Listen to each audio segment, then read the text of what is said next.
There was a holy hush all over as I walked into the room. And as I stood before him face to face, I was gloriously made new. There was a great and awesome presence and a light bright as the day. And as I bowed and kneel with angels, I heard the Spirit say, all rise, all rise, to stand before the throne in the presence of the Holy One. All rise, all rise. Hi, welcome to Verse of the Day. My name is Brandon Hathaway, and I'm the preacher at the Westside Church of Christ in Owensboro, Kentucky. And I want to thank you for joining me today as we open up the Bible and again study the Word of God.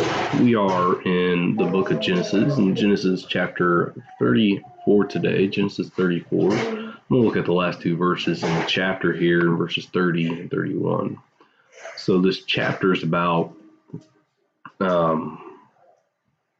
Leah's daughter, Dinah. I want to make sure I say the right name. For some reason, it's just all slipped.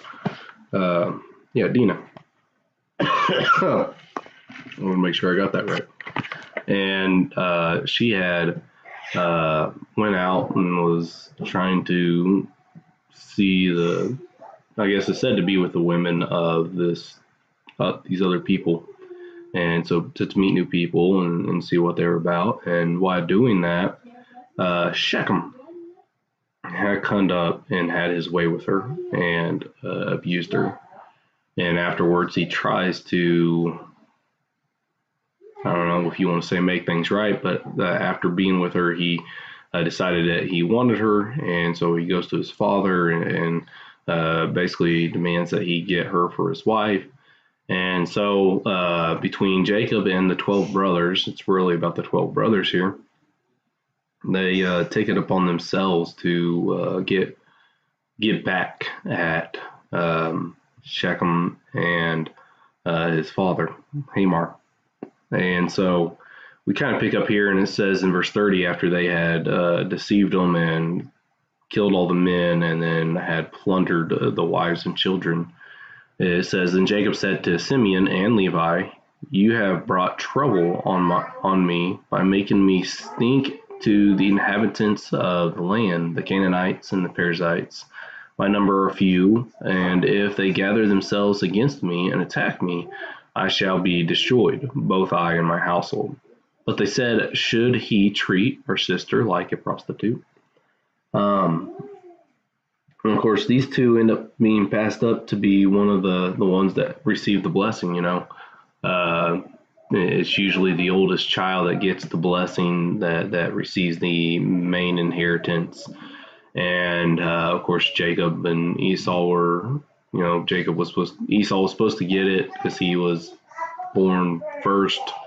Didn't work out that way there. But here, there are certain reasons as you get to the end of Jacob's life, Israel's life, on why, some didn't receive. And this is where it comes back to, is that these two kind of took it at hand to take it upon themselves to get vengeance and went farther than just the man responsible and punished the whole lot of people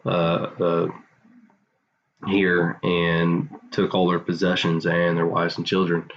And so again, as a brother, I have sisters, and I can easily in mindset get caught up in understanding what took place here and standing up and protecting my sister or getting vengeance for her. And so it's hard to sit back and say, well, they were wrong in what they had done. And yet we know that we do have to have self-control in our actions. We do have to allow God to be the one that gives visions and put trust into the way God has designed authorities of the land to punish those who do wrong. And again, there's certain aspects when if you catch certain people in action that we see through the Word of God that you have a right to do something. But these two had deceived them. They had somewhat made a deal, a contract, covenant with one another, and after they had been circumcised and wasn't able to get out and move around, they came upon them, and so they had done wrong in destroying all the men and taking the men and women. So anyways, that's what I have for this chapter. If you have any thoughts or comments, you can put them in the comment section, and any questions, you can put them there too, or message me, and I can try to answer those. I appreciate everybody's joining me. I hope that everybody has a blessed day, and if the Lord wills, I will talk to you later.